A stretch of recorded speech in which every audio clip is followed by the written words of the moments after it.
Kentucky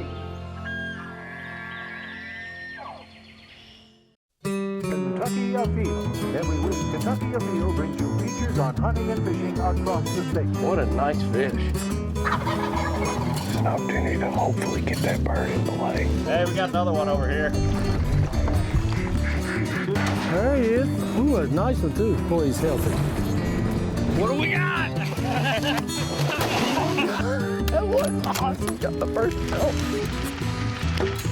Barely made it out of the field. Got one. Big smallmouth. Very nice. Double point, they're in there. There they go. Look at that joker. Woo! That's a good one there.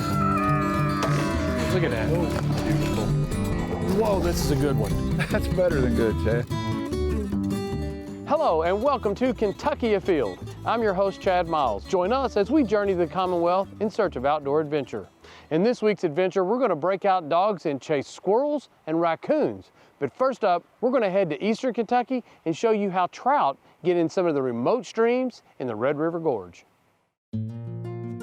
So we are down in the Red River Gorge, and we're getting ready to stock rainbow trout here specifically today in the Chimney Top Creek.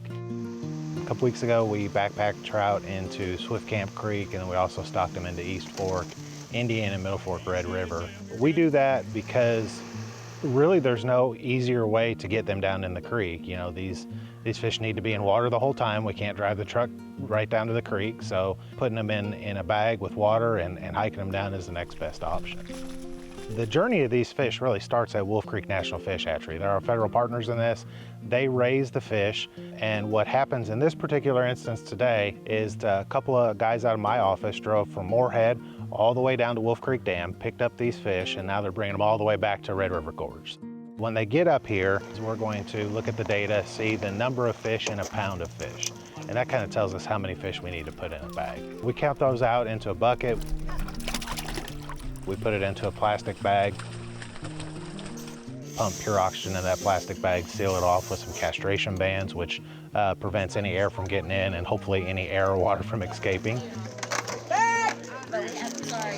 They're put on your back, and then from there, the clock is ticking.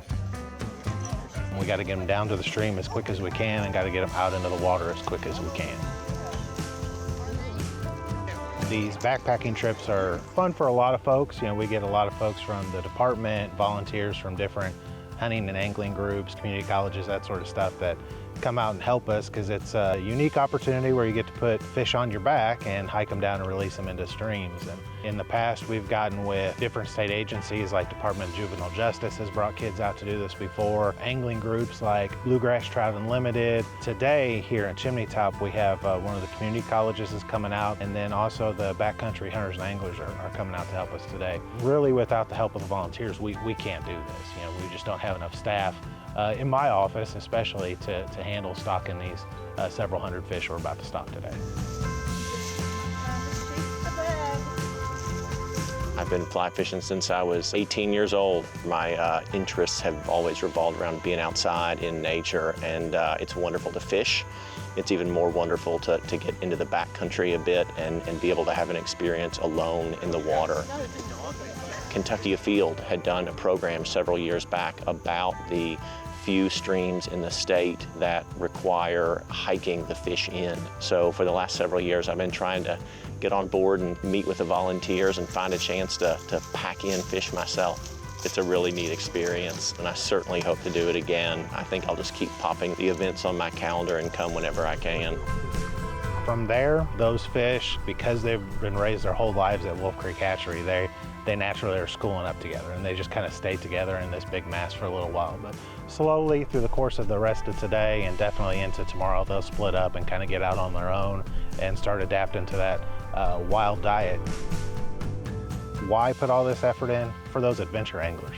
These aren't your normal pull up, walk 10 steps, cast a line in. You got to put some effort in. You got to hike down to these streams. You got to do some research. You got to be quiet. The reward for your effort is not only just the fish, but just the beauty of what surrounds us. These are unique opportunities, not necessarily just for us in the Northeast District, but unique across the state. You know, there's only one Red River Gorge, and there's only a handful of these streams that we stock. It's an opportunity for us to, reach another group of our constituents as far as anglers go.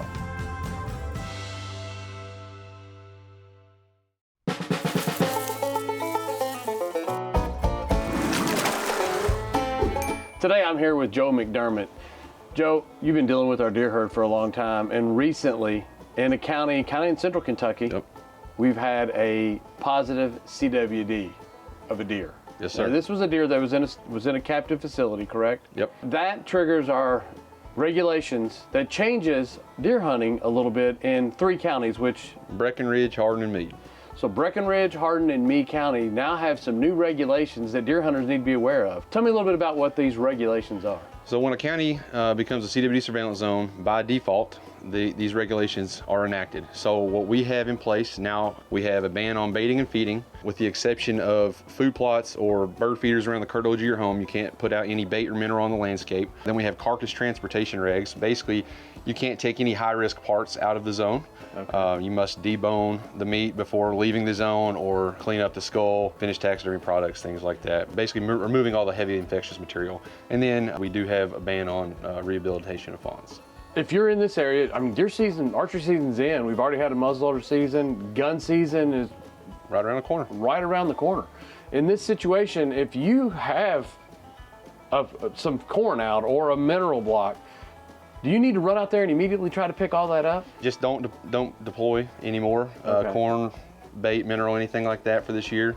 You don't have to go out there and try to dig up, in a 10-year-old existing salt block. Just try not to put any more out for the remainder of this season. Okay. And then if you take an animal, let's say you take a big buck and you want to take it to a taxidermist.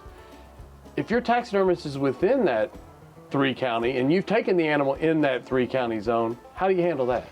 It's just status quo. Business is normal. You just, harvest the deer, telecheck, follow all those procedures, and then just take him to your taxidermist. If the deer is harvested inside the zone, it may stay inside the zone, no special regulations. Where that kicks in is in your scenario, say your taxidermist is outside the zone, and we killed the deer in Breckenridge, Hardin, or Meade counties. To take him to a taxidermist outside the zone, then you would have to follow those carcass transportation regulations. So you would need to cape and skull cap is the most common way to get that animal out there. Completely debone. Well, I'm saying if you're taking to a taxidermist, all you need is the cape and the skull cap. Yeah. But yes, to remove the rest of the meat, it has to be deboned. Now, Joe, there's some really big meat processors in that 3-county area.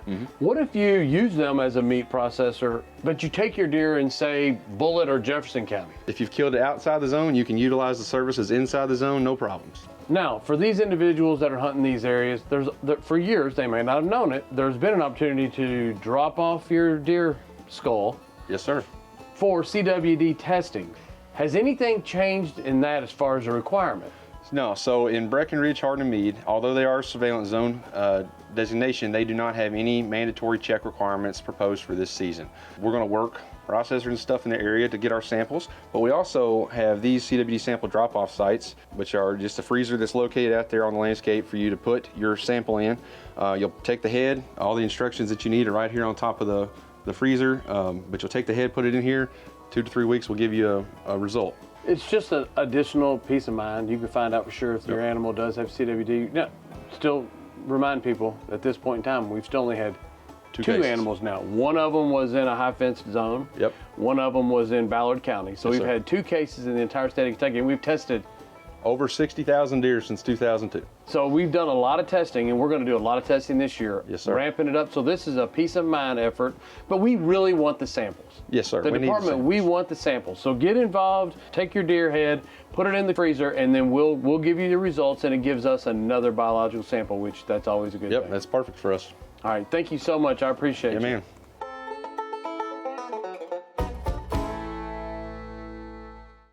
There's a unique bond between a hunter and their hunting dog. And a good friend of mine, Jim Doom, took me and his grandson to Land Between the Lakes to demonstrate that.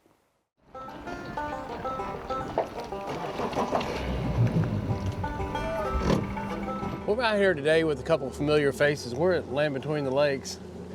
You know, this is an area you was born and raised, right? Since you were this young man's age.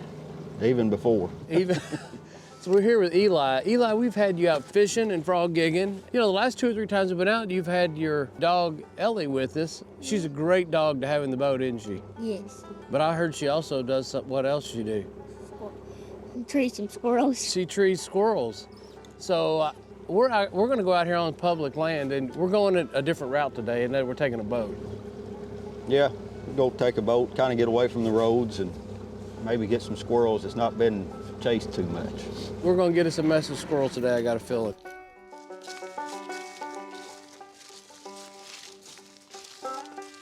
What about the breed of dog that Ellie is? She's a mix, kind of an odd. She's, the female was a border collie and the male dog was a Belgian Malinois. Okay. She got donated to me at 12 weeks old. You really wasn't looking for a dog either at the time, were you? I was not really looking for one. We were going to try to go without a dog for a while, but about 6 weeks we were thinking about getting a dog, and my brother said I brought that one by and said, you need this. So Spend a little bit of time with Ellie. She's a pleasing dog. She wants to please you, doesn't she? she does. I think that's, you know, with any dog that wants to do that, you can train them to do just about anything. Yeah, yeah. And so she's only 2 now. Yeah. So really, this is only the 2nd year you've actually had her to do any type of squirrel hunting, right? Right. She says there's something there. Let's go check it out. Let's go see. Yeah, she says there's one there. Squat down a little bit, Eli. I can see him a little bit. There you go, right there. All right, hold up.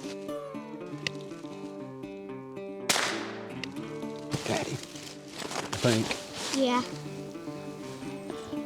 Oh, here he comes. Get him, El. Good shot, buddy. You can see the boat's parked right there. We let her out, and before we even made a couple steps up here, she was already barking, saying there was a squirrel up here, and she wasn't lying. Better check that other tree. She acts like there's one there, too. Hopefully I can get some more. Well, we're just getting started. Uh-oh. Looks like we got one in a cedar tree here, man. Cedar tree, and she was looking over here. If he left the tree, a lot of times she'll watch, but she won't move. So, Jim, I noticed the last tree we were at, you spotted that squirrel by watching where that dog was looking. Mm-hmm. She'll visually keep an eye on them wherever they go. Right. There's one right there. There he goes. Right over here. Is that tree there better for you? This little tree's better. That's good. Come here. Tell me when you see it. All right, hold up right there. See if I can miss. I did. I shot the darn limb right in front of us. Shoot him. Here. Oh, shoot him right now. Here, get over on this tree. He'll stop. There's another one in that tree right there where he's Oh, at. there's 2 of them. Here's another one here. Yep.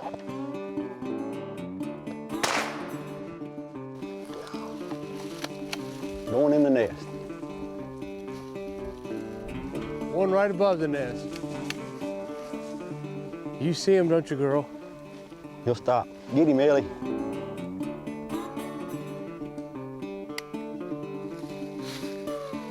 Put your gun down, Eli, unload it. I'm gonna go try to get that one to stop. Here, Ellie, go get him.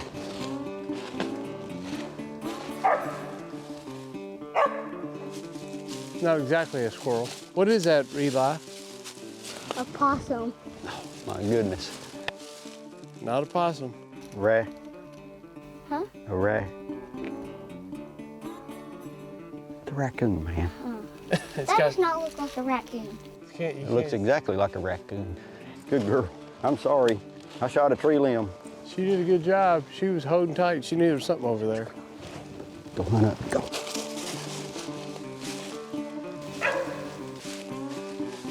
See him? Yep. I can shoot at him if you want me to.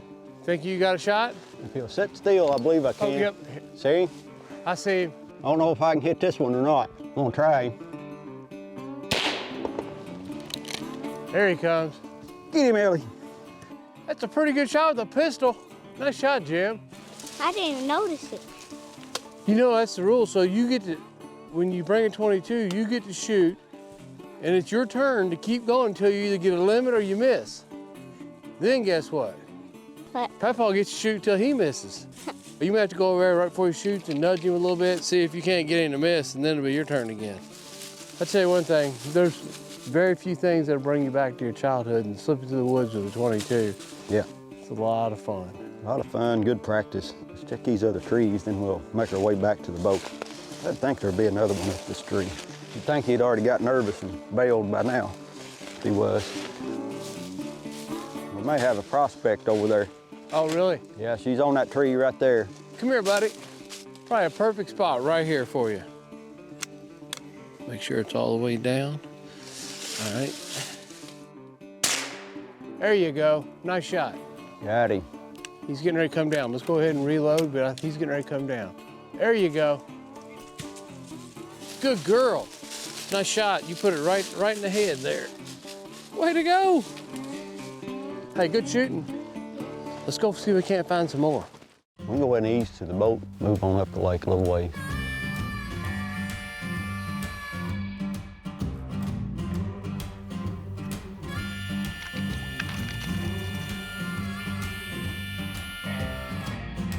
There he goes, right there. Going out of the big tree.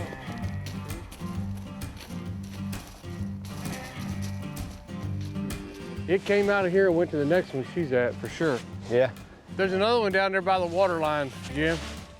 He's on your side of the tree. He's gonna go. Better kill him. Eli, you see him? Now I see him. Oh, he's hit. I had him right in the head. I believe he's coming out. Right, here he comes. Nice job, buddy. You're working on a limit today. Perfect, beautiful little gray squirrel. I'm gonna put him in here. Your job is to fill my pouch up. I walk out here with squirrels like this. No, I at least need 4. You wanna try another spot? If you're up for it, I'd like to try one more. Okay.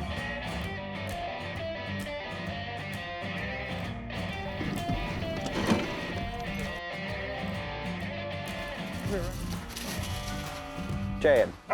You see it? Yep. He's on your left-hand fork there, close to the top.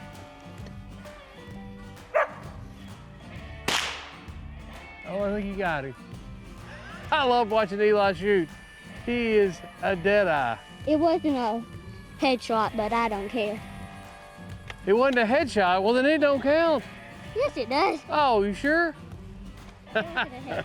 That's a great shot. Nice job, buddy. Good shot, Eli.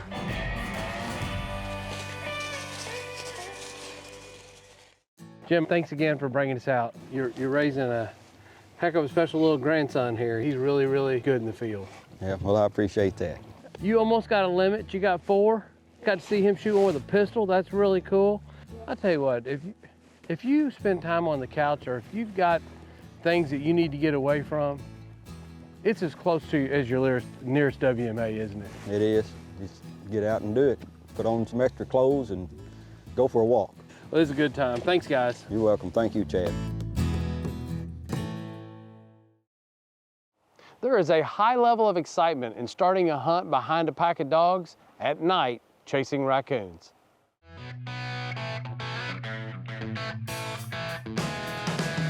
We're out here tonight in Washington County with a friendly face, Dr. Mark Brockton. Hey, we've coon hunted before, and that's what we're here to do tonight, huh? Yeah, we're excited to do it. Really looking forward to getting the dogs out. So which one's this one here? This is Doc. This is the Doc. puppy.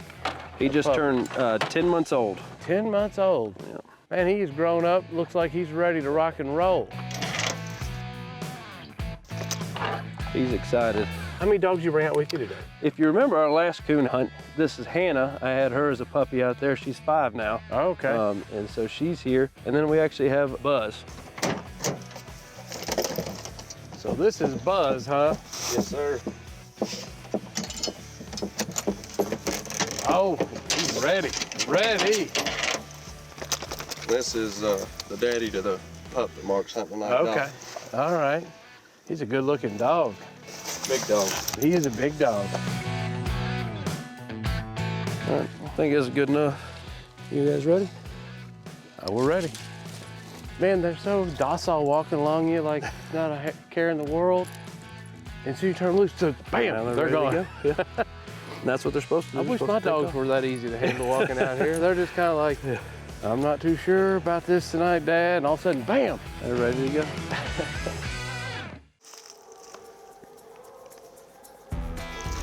That's a beautiful sound. It sure is, and that's kind of one of the reasons we do it, to listen to that. Tell me what you got going on down here. So actually, once we turned Buzz loose, he came around this bottom. The other dogs circled back around, and they actually met up and they started training together. Okay, so you think we got one coon? So we'll see. Sometimes coons will be close together, and you'll have dogs split. Sometimes they'll be together. So it'll just be interesting to see what we got down here. Right. They might all be together, might not be. Just Well, I'll follow you. Okay. We'll see what we got.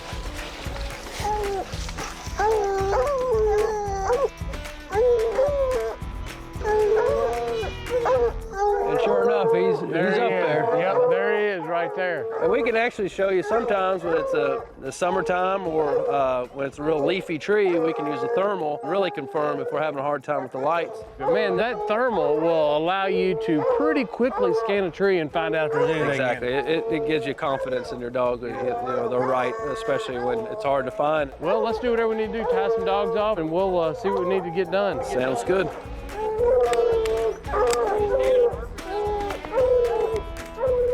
I've got him pretty good here. Good shot.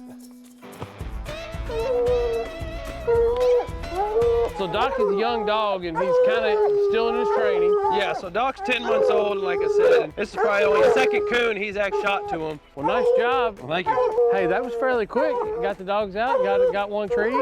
Nice job. Go ahead. All right. There's Hannah. She's on a trail right now. She's trail barking. You got two treed? Yeah. So we had Hannah treed, and we're making our way to her, and now Buzz. And Buzz came treed over here. He's Yep. back over this way. Correct. All right, so we're gonna go to him first? So we'll go to him first and then go up and over to Hannah. All right, that sounds good. Hannah's gonna be on that tree for a while, but that's part of it, isn't it? That's part of it. She's trained to do that, so she'll be okay. Might be in the side of this river here.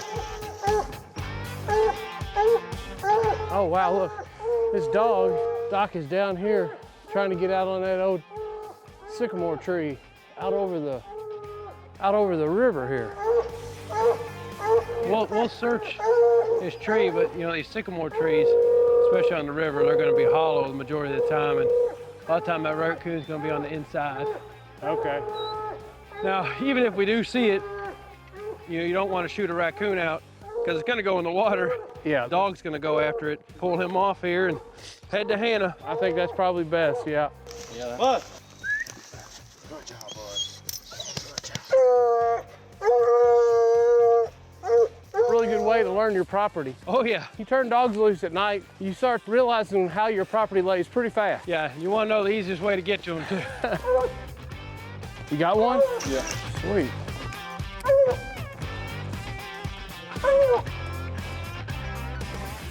I tell you what, dogs never cease to amaze me.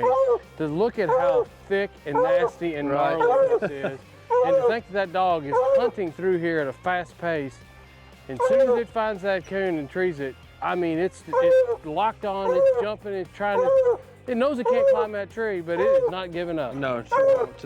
And like you said, she's been here for close to an hour while we went to Buzz, and she stayed treed, and she's got the meat. Good girl. Good girl. He's right here.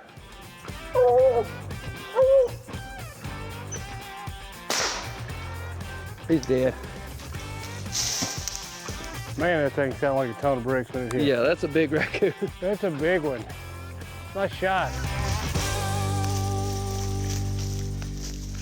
Hey, that was a lot of fun. I can't tell how much I appreciate you guys getting out here and doing it. It's obvious watching you guys work your dog, how much you, one, love doing this, but how much you love working your dog. Oh yeah. You never know what these dogs are gonna do. You never know what the raccoons are gonna do. Oh yeah. And you know what? Hannah treed this last coon. Doc treed one earlier, right? Buzz, yeah. And then Doc was in on him, yeah. Got in on it too. So honestly, for a night in the middle of the week to get out and be able to do all this and get home at a decent time and still get to work your dogs as well. Oh yeah. It's a perfect night. That's great. Absolutely perfect night. Yeah, thank you all for coming. Thanks a lot. I really appreciate you. Thank you. Now let's check in and see who else has been out having fun in this week's Ones That Didn't Get Away. Here we have Houston Winningham with the largemouth bass that he caught at the family farm pond in LaRue County. Nice job. Check out the size of the saugeye that was caught by Myron Dawson on Taylorsville Lake. What a beautiful fish. Here we have Nolan Winningham holding his first smallmouth bass ever. This fish was caught in the Green River. Congratulations. Here we have 8-year-old Andrew Dusing with his very first deer ever. This was an after-school hunt with an evening with his dad. This deer was taken with a crossbow in Fayette County. Congratulations. Check out this giant buck that was taken by Lydia Pope in Bourbon County. This buck was taken with a muzzleloader. Congratulations. Modern firearms season for deer opens next weekend on November the 9th statewide. Make sure you go to fw.ky.gov and check in on all the new rules and regulations. And remember, hunting and fishing on private property is a privilege. Always ask permission and thank the landowner. Until next week, I'm your host, Chad Miles, and I hope to see you in the woods or on the water.